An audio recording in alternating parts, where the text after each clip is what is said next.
G'day and welcome to another episode. My name is Daethstro, the Aussie Geek, and today we will be looking at the follow-up to the DX9 Gewalt, aka Blitzwing in part 2, where we go from plane mode to robot mode. And just a quick look at him. He does have rolling wheels. They aren't very sturdy, but they are there. There he is from the bottom. There he is from the top. He has Decepticon logos that are stuck on him. He, of course, as I said before, doesn't quite look like the G1, but that doesn't matter. If you want, you can probably try lifting that up, but I think that's actually holding in place. So there he is from the front. There he is from the back. So, quick size comparison, and while I'm thinking of it, and I think the actual wing's popping off. Is it? No.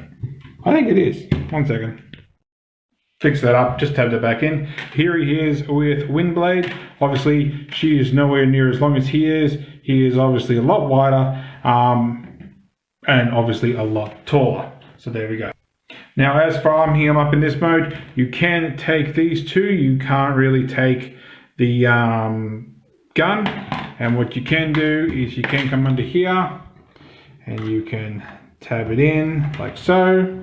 That one, and tab that in there with that one. So there we go. Also, as you saw, for articulation, you can move that. You can also move this piece here. So let's get down to transformation so we don't lose too much time. So what we will just do is we will fold these up to give us a bit of clearance. And let's see how we go doing this again. Now, I have done this already and it went for way too long. So we'll start a little bit from the front and go up. So what we're going to do is we'll fold that up. We're going to come here and just sort of fold these down. You can get them out. Come on. There we go. They do tab in very securely. This does come with a part separator, but I haven't got it on me, and I'm pretty right without it. So we're going to fold this forward just to give these some clearance. We're going to fold these up, and then what we're going to do is we're going to fold this up, fold that out all the way we can. They can come up a little bit and fold that out. And we will leave that how it is. Do the same on that side. Fold that out, fold that up, and put that as far as it'll go.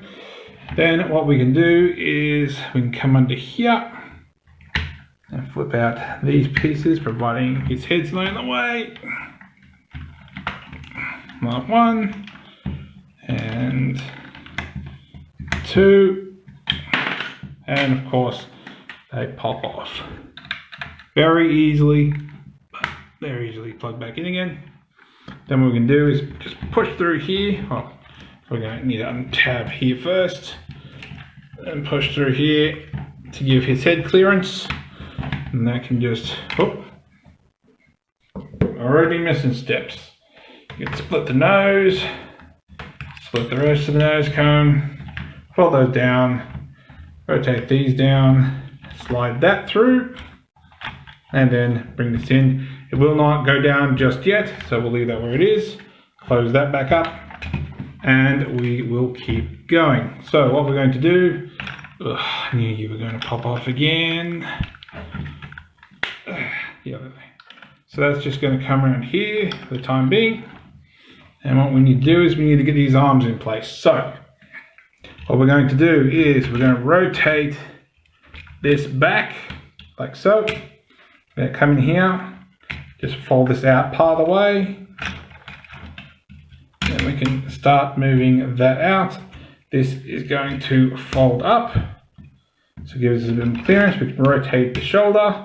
And we just want to wiggle it so that this is facing this way, which I hope you can see that very well. And the black piece is there. Just sort of line that up. I don't think I've got that. Oh yeah, I do. I was going to say, I don't think I've got that far enough in. Okay. Either way, we'll fix that in a second. That can rotate there.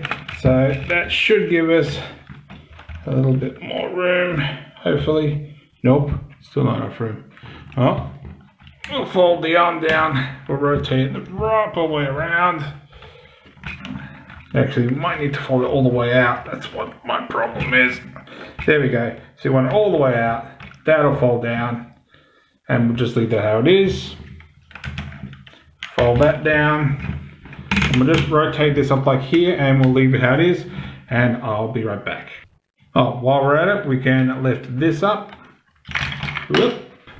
Hang on. Try that again. Rotate this up. Fold this down. Push that all the way up and it should stay put. And we can just fix all this up for the time being. All right, next, what we're going to do is we're going to come back here and there's a seam. I don't know if you can see it. There's a seam roughly here. And what we're going to do, we'll just fold these in for the time being and just sort of push underneath and that will untab the back. So this just sort of sits in here and that's just going to go up. Tab into his back, just get a good push because it does tendency to come out. Then what we're going to do is just sort of fold that up. We're going to fold these down to give him his feet, so that'll come down and press against there. You can then rotate this piece and just slide that up here and wrap that around like that. It's up to you how you want to do it. You can then come back here and split this, which becomes the heel spur. So I'll be right back. Now, of course, you can split the legs, but to keep this guy from falling over too much, not that he has stability issues, but just so he's a little more comfortable, we'll just keep his feet together. This comes down, tabs in together. And then what you want to do is you want to push this down, and once again, this is actually easier while the legs are together. You just want to push, if things aren't going to pop in out of place. And basically, you should just be able to see this. I don't know if you can really see it, but there's a little bit of purple in there, which has now come down. Also, if you want, you can use these as side skirts and flip them down or just leave them up. So let's finish with we'll finish the backpack first. So we're going to fold these in. You're going to untab these, and that's then going to fold in, and this will just tab into here. And do that on both sides. And then you can fold this back, won't tab in, and just fold that out.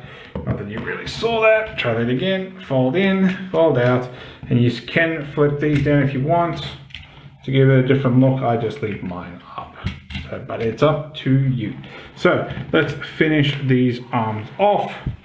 All right. So what we're going to do is we're going to come under here, flip these down, and see if we can do this without requiring assistance. I bet you I'm going to fight it. I wish there was like something somewhere else I could grab onto. So you basically kind of flip these out. The thumb goes over the top. And the whole hand wraps around underneath. So just push a little bit, pull it a bit further up, fold that in place, tab that in, slide that down, rotate, orientate the thumb, not that you can really see it.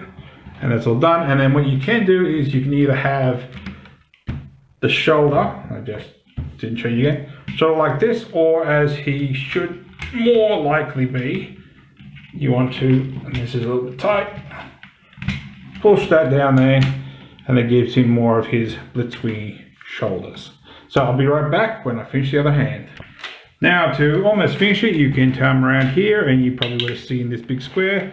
You can take his gun, plug it in the back. If you can line it up properly, plug that in, and voila. There is Gewalt in his robot mode. And try to clear that up a bit. He does look good. He does come with an alternative face, but that's still packed away. His box is very deep, so I didn't want to get it out. So let's get down to accessories, but first let's get down to his articulation. So we'll just bring him in. His head can do a full 360. I forgot to get a torch, but he does have light piping, if that helps. You can look down that far, can look up that far. If you want, you can get into the transformation drawing. It just looks really weird. Arms can do a full 360, but the wings do get in the way. Goes out that far. He has bicep rotation. He has double jointed elbow due to transformation. Whoops. I won't lie, he does tend to untap a bit. Because of the ball joint, his wrists can swivel however you want. His thumbs have a ball joint and a mushroom peg and an indent finger. He has one finger here with a pin, and all the rest of these are together. I will point out, I think mine is the wrong way around, or they put two of the same one, because while he will go back, he does not like going forward. Alright, we do not have waist swivel. There's no waist swivel. This guy gets locked in. Even if you unlock him, he does not have waist swivel. You can flip up here. Nice ratchet, gets you up that far. No, at one at the back, gets you that far. Leg comes up only that far. He has double jointed knee, which goes all the way up. Nice loud crunches there. He has stupid ankle tilt that goes all the way. And of course, you can use the ankle tilt on the back. His toe can go all the way around and untap itself, and it can go up a little bit. So I'm just going to tab that back together just to get him nice and straight so we can keep going. So his weapons are just your standard tab in the palm. So tab, palm, just plug it in there like your masterpiece and holds it very well. And of course, he can hold both his sword. However, we're going to get to something else. We're going to untab his gun, his main cannon. And what you're going to do with this is, providing you don't pull the tip off, pull this out, rotate this up, come under here, get your fingernail in there if you can, fold that down, and that'll pop up a scope. And now Blitzwing can use his cannon, if I can plug it in. Come on, in you go. I know it'll work. I know it works. Probably doing it because I'm doing it the wrong way around.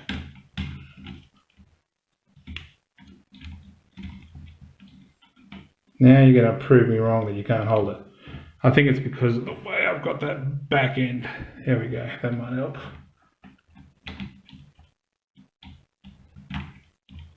He does hold it, but just for some reason I just can't seem to get him to hold it. It's supposed to just tab in there. Anyway, that is doable. I just gonna run out of time if I keep going at it.